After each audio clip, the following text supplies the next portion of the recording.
नमस्कार मित्रों, एक बार पुनः आपका हार्दिक स्वागत और अभिनंदन है हमारे इस डिजिटल प्लेटफॉर्म ऑनलाइन ज्ञान हिंदी पर।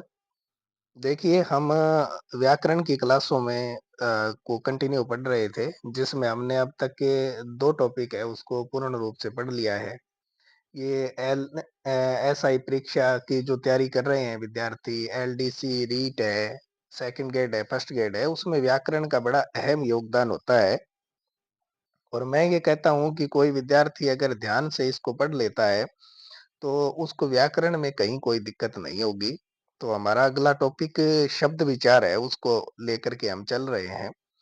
तो सबसे पहले तो बात करते हैं शब्दों की परिभाषा की, विशब्द होता क्या है?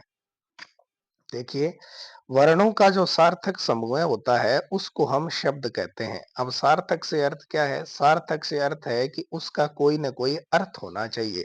अर्थ है तो शब्द होता है, अर्थ नहीं तो शब्द नहीं है। जैसे मैं उदाहरण के रूप में अगर आपसे बात करूं कि खग जो शब्द दिया गया है, ये शब्द है क्या? आप ये कहेंगे सर ये शब्द है। क्यों? क्योंकि अगर ख और ग को अगर हम अलग-अलग करें, तो ख का अर्थ होता है आकाश और ग का अर्थ होता है गति करने वाला। यानी जो आकाश में गति करता है उसको खग कहते हैं, ये पक्षी का पर्यायवाची शब्द होता है। ऐसे ही एक छोटा सा शब्द है जिसको हम कहते हैं नग। नग शब्द है क्या? तो इसका संधि विच्छेद करने से पता चलेगा ये शब्द है क्या। न का अर्थ होता है नहीं, ग का अर्थ होता है गति करने वाला, अर्थात जो गति नहीं करता है उसको हम नग कहते हैं। ये पर्वत का पर्यायवाची शब्द होता है। तो आप समझ गए होंगे कि वर्णों का जो सार्थक समूह होता है, जिसका कोई न कोई अर्थ होता है, तो वह शब्द होता है। अर्थ नहीं तो शब्द भी नहीं होता है।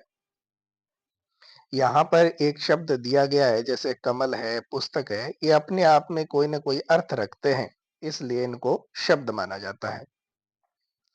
बात करते हैं पद की। विपद क्या है? तो पद की परिभाषा ये दी गई है कि वर्णों का कोई भी सार्थक समूह है, जब तक अकेला प्रयुक्त होता है तब तक तो वह शब्द कहलाता है, एवं उसका जब वाक्य में प्रयोग कर दिया जाता है तब वह क्या बन जाता है? तब वह पद बन जाता है। जैसे हमने अलग अलग शब्द बालक और पुस्तक देखे थे, तो ये तो शब्द हो गया। अगर यही वाक्य में प्रयोग कर दिया जाए कि बालक पुस्तक पढ़ता है, अब अगर इसमें पूछे कि ये क्या है, तो ये फिर पद हो गए। और इस वाक्य में कितने पद हैं? तो 3 पद इसमें दिए गए हैं। आगे बात करते हैं, शीत ऋतु में हिमालय का क्षेत्र पूर्णतः बर्फ से ढक जाता है। इसमें अगर हम शब्दों की बात करें तो एक तो शीत हो गया, ऋतु हो गया, हिमालय हो गया, क्षेत्र हो गया, पूर्णतः हो गया, बर्फ हो गया, ढक जाना, ये क्रिया के पद भी जाता है, ये क्रिया हो गई। यानी अगर इस वाक्य में पूछे कितने पद हैं, तो इसमें 7 पद हैं। बात करते हैं शब्दों के वर्गीकरण की। तो शब्दों का वर्गीकरण अगर हम देखें तो मुख्य रूप से हम 4 आधारों पर इसको वर्गीकृत कर सकते हैं। पहला तो उत्पत्ति और स्रोत के आधार पर, दूसरा व्युत्पत्ति और रचना के आधार पर, तीसरा अर्थ के आधार पर और चौथा रूप परिवर्तन के आधार पर। अब बात करते हैं उत्पत्ति और स्रोत के आधार पर। उत्पत्ति और स्रोत के आधार पर शब्द जो होता है वो 5 प्रकार के शब्द होते हैं, जिसमें एक होता है तत्सम शब्द, दूसरा होता है तद्भव शब्द, तीसरा होता है विदेशज, चौथा देशज और विदेशज, और पांचवा होता है संकर शब्द। ऐसे हम 5 उत्पत्ति और स्रोत के आधार पर शब्दों को 5 भागों में बांट सकते हैं। जैसे सबसे पहले बात करें हम तत्सम शब्दों की, तो तत्सम शब्द है ये अपने आप में ही अपनी परिभाषा देता है। तत्सम शब्द को अगर हम संधि विच्छेद करें तो तद दम धन सम हो जाएगा। तद धन सम के योग से तत्सम शब्द बना है। यानी प्रत्येक भाषा जिसमें अगर तद का अर्थ अगर देखें तो उसके और सम का अर्थ होता है समान, यानी उसके समान। अगर हम बात करें प्रत्येक भाषा की कोई न कोई एक जननी भाषा होती है, मूल भाषा होती है, और मूल भाषा के समान ही जो शब्द हिंदी भाषा में प्रयुक्त किए जाते हैं, उनको हम तत्सम शब्द कह देते हैं। हिंदी की मूल भाषा है वो संस्कृत मानी जाती है, और संस्कृत के वे शब्द जो हमारी हिंदी भाषा में जैसे के तैसे प्रयोग कर लिए जाते हैं, तो ऐसे शब्दों को हम तत्सम शब्द कहेंगे। जैसे कुछ तत्सम शब्दों के उदाहरण आप लोगों के यहाँ दिए गए हैं। जैसे अग्नि है, सूर्य, चंद्र, आम्र, आमलक, अम्लिका, द्विबर, ज्येष्ठ, घटिका, घट, घोटक, हस्त, पाद, मुख, दंत, नासिका, मातुल। ये शब्द है, ये हिंदी भाषा में प्रयुक्त होते हैं, इसलिए ये तत्सम शब्द कहलाते हैं। बात करते हैं तद्भव शब्दों की। तद्भव शब्द का अगर हम संधि विच्छेद करें तो संधि विच्छेद तद धन सम ऐसे कर सकते हैं। और तद का अर्थ होता है उसके या उससे, और सम का अर्थ होता है समान यानी उसके समान। तो इसका अर्थ ये हो गया कि अगर तत्सम शब्दों का अगर रूप सुधार करके और उसको अगर हम हिंदी भाषा में प्रयुक्त करते हैं तो उसको हम तद्भव शब्द कह देते हैं। यानी जिनकी मूल उत्पत्ति तो संस्कृत भाषा से हुई है, परंतु भाषा विकास के कारण अब उनके उच्चारण में थोड़ा बहुत अंतर आ गया है एवं वे शब्द केवल हिंदी तक ही सीमित रह जाते हैं। उनको हम उन शब्दों को हम तद्भव शब्द हैं वो कहते हैं। जैसे हमने तत्सम शब्दों में शब्द पढ़ा था, जिसमें अग्नि अग्नि का आग हो जाता है, सूर्य का सूरज हो जाता है, चंद्र का चांद हो जाता है, आम्र का आम हो जाता है, आमलक का आंवला हो जाता है, इमली हो गया, द्विबर का देवर हो जाता है, जेठ होता है, घड़ी घटिका का घड़ी हो जाता है, घोटक का घोड़ा हो जाता है, हस्त का हाथ, पाद का पैर, मुख, दांत, नाक, मामा इत्यादि ये शब्द हैं, ये तद्भव शब्दों के अंतर्गत आते हैं। फिर बात करते हैं देशज शब्दों की। देशज शब्द है, ये देश धन जय के योग से बना है। देश का अर्थ हो गया किसी देश विशेष में और या स्थान विशेष में, और जय का अर्थ होता है जन्म लेने वाला। यानी ऐसे शब्द जो किसी स्थान विशेष के लोगों के द्वारा अपनी आवश्यकता के अनुसार बना लिए जाते हैं एवं सीमित क्षेत्र में प्रयोग किए जाते हैं, उनको हम देशज शब्द कह देते हैं। या फिर आप इसकी परिभाषा को ऐसे जान सकते हैं कि ऐसे शब्द जिनके भाषा स्रोत हैं वो तो अज्ञात है, यानी जिनकी उत्पत्ति के बारे में कहीं कोई उल्लेख नहीं मिलता, वो देशज शब्द कहलाते हैं। जैसे ये शब्द होता है टाबर, टिंगर, छोरा, छोरी, उधम, खचाखच, फटाफट, धम्मा चौकड़ी, बाश, बाप और खिड़की, थप्पड़, रेवड़, कवार, ये आश्विन का महीना होता है, कवार को आश्विन के महीने को कहते हैं। इत्यादि कुछ शब्द हैं जो देसी भाषा के शब्द हैं, एक देश विशेष में ही इनका जन्म हुआ है। अब बात करते हैं विदेशी शब्दों की। तो विदेशज शब्द हैं वो विदेश धन जय के योग से बने हैं, जिसका मतलब है जो विदेश में उत्पन्न हुए हों। कहने का अर्थ ये है कि ऐसे शब्द जो भारत देश के अलावा किसी अन्य देश की भाषा से हिंदी भाषा में ग्रहण कर लिए गए हैं तथा आज वे हिंदी भाषा में इतने घुल मिल गए हैं कि अब उन्हें हिंदी से अलग नहीं किया जा सकता, ऐसे शब्द हैं, ये देशज शब्द कहलाते हैं। यहाँ मैंने कुछ महत्वपूर्ण शब्दों को दिया है जो पेपर में कहीं ना कहीं पूछे गए हैं। जैसे अंग्रेजी के कुछ शब्द हैं, जैसे पेन हो गया, कॉपी हो गया, रजिस्टर हो गया, स्केच हो गया, स्कूल हो गया, car, jeep, bus, radio, television, telephone, mobile, bank, cheque, draft इत्यादि शब्द अंग्रेजी भाषा के शब्द हैं। अरबी भाषा के कुछ शब्द हैं आदमी, औरत, औलाद, मुहावरा, कुर्सी, किताब, जिला, तहसील, तारीख इत्यादि। फारसी भाषा के कुछ शब्द हैं हिंदी, दवा, दारू, दरवाजा, दीदार, शादी। जापानी भाषा के कुछ शब्द हैं जम्फान, रिक्शा, सुनामी, श्योनारा। फ्रेंच भाषा के कुछ शब्द हैं कूपन, मीनू, सूप। जर्मन भाषा के कुछ शब्द हैं किंडरगार्टन, नाजीवाद, नास्तीवाद। चीनी भाषा के शब्द हैं चाय, लीची। पुर्तगाली भाषा के शब्द हैं अचार, आलपिन, आलू इत्यादि। और तुर्की भाषा के शब्द हैं उर्दू और कैंची। ये शब्द क्या है, किसी न किसी परीक्षा में पटवार हो, एलडीसी हो, रीट हो, उनमें कहीं ना कहीं पूछे गए हैं, तो उन्हीं शब्दों को मैंने यहाँ लिया है। आगे बात करते हैं संकर शब्द की। संकर का अर्थ होता है मिश्रण। संकर का अर्थ क्या होता है, मिश्रण होता है। यानी मिश्रण का मतलब होता है जिसमें दो या दो से अधिक पदार्थ आपस में मिले हों, उसको हम मिश्रण कह देते हैं। यानी ऐसे शब्द जो दो या दो से अधिक भाषाओं के शब्दों से मिलकर के लिखे जाते हैं, ऐसे शब्दों को हम क्या कह देते हैं, ऐसे शब्दों को हम संकर शब्द कह देते हैं। जैसे रेलगाड़ी शब्द है, इसमें रेल अंग्रेजी का शब्द है, गाड़ी हिंदी का शब्द है। किताब घर में किताब अरबी भाषा का शब्द है, घर हिंदी भाषा का है। टिकट खिड़की में अगर हम देखें तो टिकट अंग्रेजी भाषा का शब्द है और खिड़की जो शब्द है वो हिंदी भाषा का शब्द है। जांचकर्ता में जांच फारसी भाषा का शब्द है, कर्ता संस्कृत का है। अग्नि बोट में अग्नि संस्कृत का शब्द है, बोट अंग्रेजी का है। लाठी चार्ज में लाठी हिंदी भाषा का शब्द है, चार्ज अंग्रेजी भाषा का शब्द है। ऐसे हमारे अलग अलग शब्द हैं वो हमें देखने को मिलते हैं। आगे हम बात करते हैं कि कुछ शब्द ऐसे भी प्रयुक्त होते हैं जो पूर्णतः न तो तत्सम होते हैं और न ही तद्भव होते हैं। ऐसे शब्दों को हम अर्ध तत्सम शब्द के नाम से जानते हैं। जैसे तत्सम शब्द कर्म होता है जिसमें र हलंत होता है, और तत्सम शब्द अगर इसका बनाना चाहें तो कर्म ऐसे बना सकते हैं, तद्भव काम हो गया, कार्य है, कारज, काज, कृष्ण, किसन, कान्य, गरम है जिसको ग्रीष्म या गर्मी भी कह सकते हैं, गरम ऐसे लिखा जाएगा तो ये अर्ध तत्सम शब्द कहलाएगा। और तद्भव इसका घाम होता है। ऋण का ऋण हो जाता है, ऋषि का ऋषि ऐसे भी लिखा जा सकता है। तो ये अर्ध तत्सम शब्दों की श्रेणी में आते हैं, ये अर्ध तत्सम शब्द हैं। ऐसा प्रश्न भी आपसे पेपर में पूछ सकता है। आगे हम बात करते हैं व्युत्पत्ति और रचना के आधार पर। इस आधार पर शब्द है वो तीन प्रकार के होते हैं। एक तो रूढ़ शब्द होता है, एक यौगिक शब्द होता है और एक योग रूढ़ शब्द होता है। रूढ़ शब्द क्या है? रूढ़ शब्द क्या है कि ऐसे शब्द जो अपनी स्वतंत्र स्थिति या मूल स्थिति को प्रकट करते हैं वो रूढ़ शब्द कहलाते हैं। इनकी पहचान क्या होती है? यानी ऐसे शब्द जिनका कोई विभाजन नहीं किया जा सकता वो रूढ़ शब्द कहलाते हैं। जैसे रोटी है, दूध है, पानी है, जल है, पेन है, स्कूल है, पेड़ है, शाखा, टहनी, डाली, भेड़, बकरी, ऊंट आदि।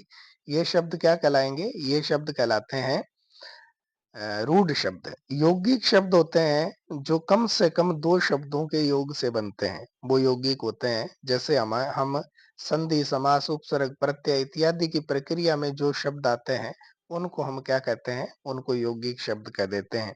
जैसे चंद्रोदय शब्द है, इसमें ये संधि शब्द है और गुण संधि होती है इसमें। चंद्र, धन, उदय, तो यहाँ एक तो चंद्र शब्द हो गया, एक उदय हो गया, संधि शब्द है इसलिए इसको हम यौगिक शब्दों के अंतर्गत रखेंगे। ऐसे ही सूर्योसमा है, परोपकार है, राजपुत्र है, हस्तलिखित है, ये शब्द हैं, ये यौगिक शब्दों की श्रेणी में आते हैं। और भी बहुत सारे शब्द हैं जैसे कामचोर, पर्यंक, अभ्यर्थी, सामाजिक, दूध वाला। ये शब्द क्या है? ये शब्द है जो जो या तो संधि में काम आते हैं या सर्वनाम संधि, या फिर हम बात करें तो समास, या बात करें उपसर्ग, प्रत्यय, इनमें ये शब्द काम में लिए जाते हैं। अब संधि, समास, उपसर्ग और प्रत्यय, इन चारों में जो भी शब्द आते हैं उनको हम यौगिक शब्दों की श्रेणी में रख देते हैं। चाहे वह संधि शब्द हो, चाहे वह समास हो, चाहे उपसर्ग हो या प्रत्यय हो, इनमें जिन उदाहरणों का हम प्रयोग करते हैं वो यौगिक शब्दों के अंतर्गत आते हैं। बात करते हैं योगरूढ़ शब्द की। योगरूढ़ शब्द की परिभाषा क्या होती है कि दो शब्दों से बना हुआ कोई भी शब्द जब किसी एक विशेष अर्थ में रूढ़ हो जाता है तो उसको योगरूढ़ शब्द कहते हैं। मैं आपको एक बताता हूँ एक बात जो बहुत अधिक महत्वपूर्ण है कि बहुब्रीहि समास में जितने भी शब्द काम में लिए जाते हैं वो सारे शब्द क्या कहलाते हैं? योगरूढ़ शब्द कहलाते हैं। जैसे लंबोदर शब्द है, इसका समास विग्रह अगर हम करें तो लंबा है उदर जिसका, वह कौन? गणेश जी। चक्र है पानी में जिसके, वह विष्णु। दशानन, 10 है आनन जिसके, वो रावण। जलज है जल में जो जन्म लेता है वह कमल के लिए। शाखा मृग, शाखा पर दौड़ता है जो मृग, वो बंदर के लिए। चौमासा, 4 मासों का समूह है या समाहार चौमासा कहलाता है। खग यानी आकाश में गति करने वाला यानी पक्षी के लिए रूढ़ हो गया। नग जो गति नहीं करता है वो पर्वत के। तिरंगा जिसमें 3 रंग होते हैं राष्ट्र ध्वज के रूप में। कुशल जो किसी कार्य करने में चतुर होता है उसको कुशल हम कह देते हैं। आगे बात करते हैं अर्थ के आधार पर, यानी ये काव्य शास्त्रीय वर्गीकरण यहाँ किया गया है। अर्थ के आधार पर शब्द हैं वो 3 प्रकार के होते हैं। वाचक शब्द, लक्षक शब्द और व्यंजक शब्द, इन 3 भागों में इन शब्दों को हम बाँट सकते हैं। लेकिन अगर अगर हम देखें कि अर्थ के आधार पर व्याकरणिक दृष्टि से शब्द कौन-कौन से आते हैं, तो आपने पढ़ा होगा, एक तो शब्द होते हैं जिनको हम एकार्थी शब्द कहते हैं। एकार्थी शब्द है वो किस में आता है? ये आता है अर्थ के आधार पर शब्दों में। इसके अलावा एक शब्द होता है जिनको हम पढ़ते हैं अनेकार्थी शब्द, ये भी अर्थ के आधार पर शब्दों की श्रेणी में आता है। उसके बाद में बात करें तो पर्यायवाची शब्द है, वो भी अर्थ के आधार पर शब्दों की श्रेणी में आता है। और फिर हम अगर बात करें तो विलोम शब्द जो होते हैं, वो भी इसी श्रेणी में आते हैं, अर्थ के आधार पर श्रेणी में आते हैं। और अगर बात करें तो जो युग्म शब्द हमारे होते हैं, युग्म शब्दों को भी इसी श्रेणी में शामिल करते हैं।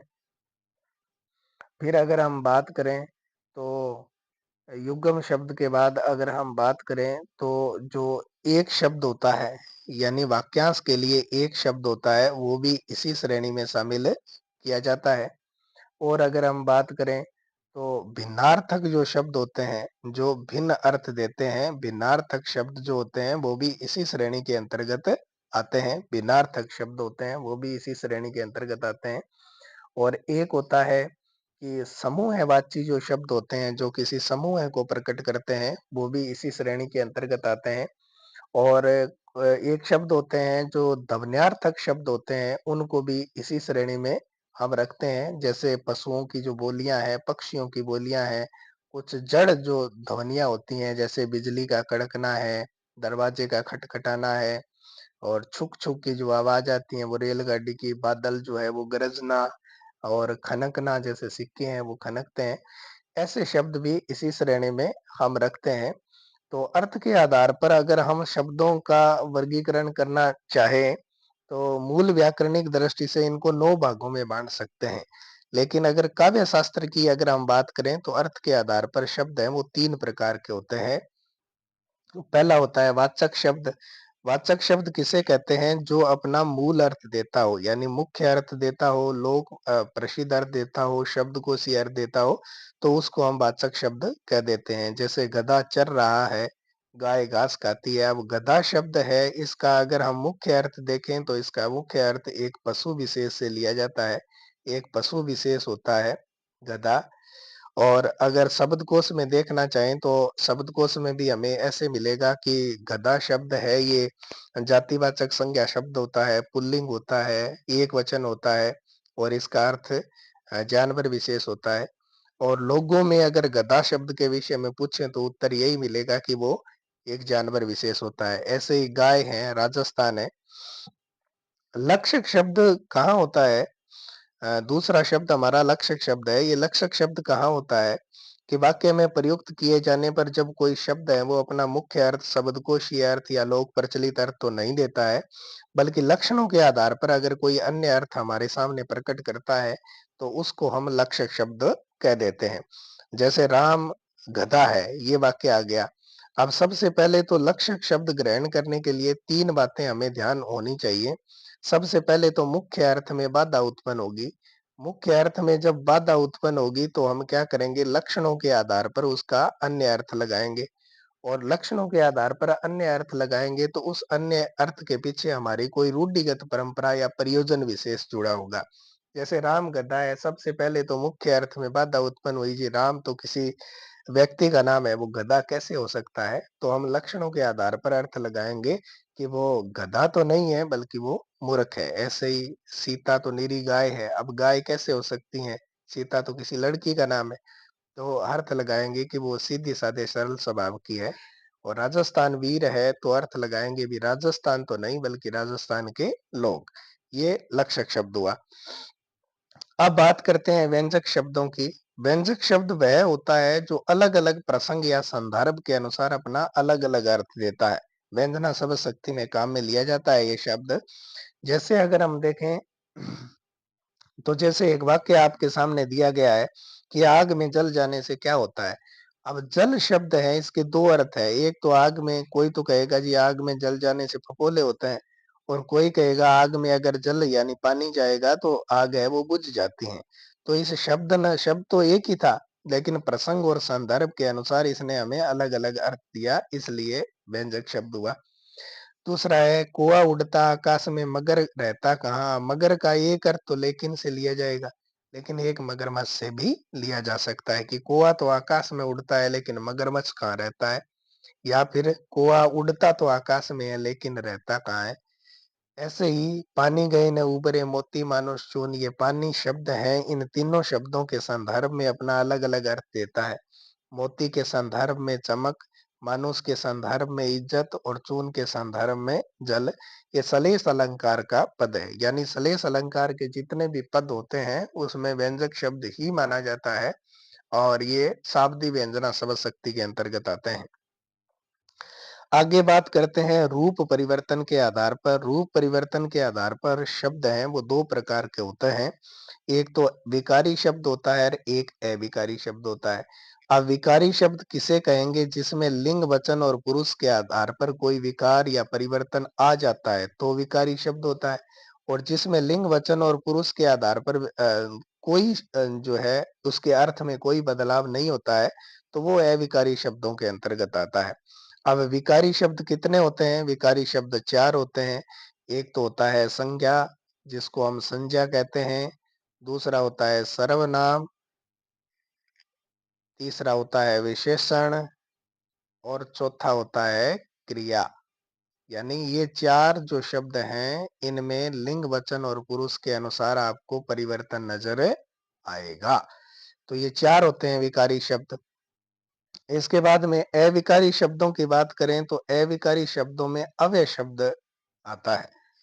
अव्यय शब्दों में चार प्रकार के अव्यय शब्द होते हैं। एक तो क्रिया विशेषण अव्यय हो गया, क्रिया विशेषण के बाद में समुच्चय बोधक अव्यय हो गया, संबंध बोधक अव्यय हो गया और विषमादि बोधक अव्यय हो गया। ये विकारी शब्दों के ही चार उपभेद होते हैं। अब हमने कुछ तत्सम और तद्भव शब्दों के विषय में पहले पढ़ा था, उन तत्सम और तद्भव शब्दों को अब हम देखने वाले हैं। देखिए, तद्भव शब्द है उसका तत्सम क्या होता है, तत्सम का तद्भव क्या होता है, ऐसे प्रश्न पेपर में पूछे जाते हैं। जैसे चेत तद्भव शब्द है तो चैत्र हो गया। बैसाख इस तरह से वैशाख लिखा जाएगा। जेठ है तो उसको ज्येष्ठ लिखा जाएगा। साढ़ है तो आषाढ़ लिखा जाएगा। सावन है तो श्रावण लिखा जाएगा। भाद्रपद है तो भादवा है तो भाद्रपद लिखा जाएगा। आसोज होता है उसको आश्विन कह देते हैं, ये कवार का महीना होता है जो हमने पहले पढ़ा। काती है वो कार्तिक होता है। मंगसिर को मार्गशीर्ष कह देते हैं, ये अगहन का महीना होता है। पो को पोष कहते हैं, माह को माघ कहते हैं, फागण को फाल्गुन कहते हैं।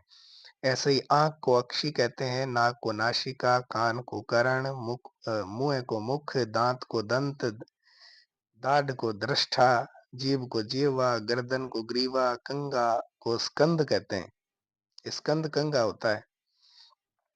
और हाथ है उसको हस्त कह देते हैं। पैर है पाद, झांग जंघा।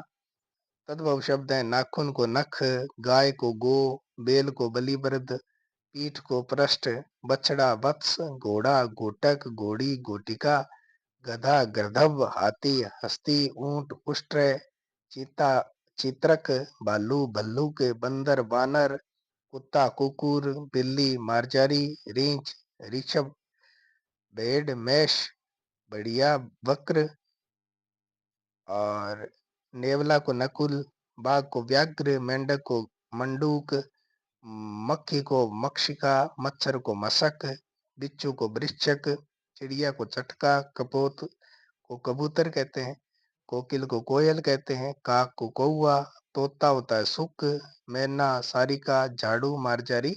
ऐसे शब्द हैं जो आप वीडियो रोक करके भी इनको एक एक शब्द को लिख सकते हैं। ये शब्द बहुत महत्वपूर्ण है। ऐसे ही प्रश्न इसमें हमने ऐसे ही शब्द लिए हैं जो हमारी परीक्षा की दृष्टि से बेहद महत्वपूर्ण है। आगे अगर हम बात करें तो सेठ को श्रेष्ठी कह देते हैं, दिया सलाई को दीप सलाका, सलाई को सलाका, मरघट को मृतघट, मुशान को शमशान, साड़ी को साटिका, कंगन को कंकन या कंगन कह देते हैं। अब हम बात करते हैं इन तत्सम शब्दों को हम पहचाने कैसे, यानी इनकी पहचान क्या होती है। परीक्षा की दृष्टि से अगर ये शब्द आ जाते हैं विशेष नियमों की अगर हम बात करें तो यदि किसी शब्द में रि, श और अण वर्णों का प्रयोग हो रहा हो तो वह सदैव ही क्या कहलाएगा? तत्सम शब्द कहलाएगा। ये इसकी पहचान होती है। कुछ तत्सम शब्द हैं वो यहाँ दिए गए हैं, जैसे ऋण हो गया, ऋषि, ऋतु, ऋजु, कृषि, कृपा, कोण, यानी इनको हम पहचान सकते हैं। ऐसा प्रश्न पूछा जाए निम्न में से कौन सा तत्सम शब्द है, तो आपको ये ध्यान रखनी है 3 चीजें। तो ये जिसमें आते हैं वो सदैव ही तत्सम शब्द होता है, एक बात हो गई। दूसरा है कि चंद्र बिंदु का प्रयोग अगर हो रहा हो तो वो सदैव ही वो क्या माना जाएगा? वो तद्भव शब्द माना जाएगा। चंद्र बिंदु का जहाँ प्रयोग होता है, ये देखो इनमें चंद्र बिंदु का प्रयोग हो रहा है, इसका मतलब ये क्या है? इसका मतलब है ये तद्भव शब्द है। कुछ अपवाद स्वरूप कुछ शब्द अलग हैं, जैसे कांस्य है, तत्सम शब्द है, ये कांस्यकार है, कांसकान है। इनका तद्भव कांस्य का कांसा बनता है, कांस्यकार का कसेरा, कांसकान का कौन कौन, ये होता है। यदि किसी शब्द में उच्छिप्त व्यंजनों ड और ढ जिनमें जीभ है वो झटके से नीचे गिरती है, उनका अगर प्रयोग हो रहा हो तो वो तत्सम शब्द नहीं होता। ऐसे प्राय तद्भव अथवा देशज शब्द माने जाते हैं। जैसे ये आ गया, बड़ लिखा है तो इसका वट होता है तत्सम, मेंढक का मंडूक होता है। तो ऐसे ही सड़क है, पगड़ी है, रेवड़ है, छीड़ है, भीड़ है, खिड़की है, ये देशज शब्दों के अंतर्गत आते हैं। तो आज के लिए इतना ही। और आपने अगर इस चैनल को सब्सक्राइब नहीं किया तो सब्सक्राइब कर लें, बेल आइकन को प्रेस कर लें। ऐसे ही महत्वपूर्ण वीडियो है वो इसके ऊपर आपको मिलते रहेंगे। तब तक के लिए धन्यवाद।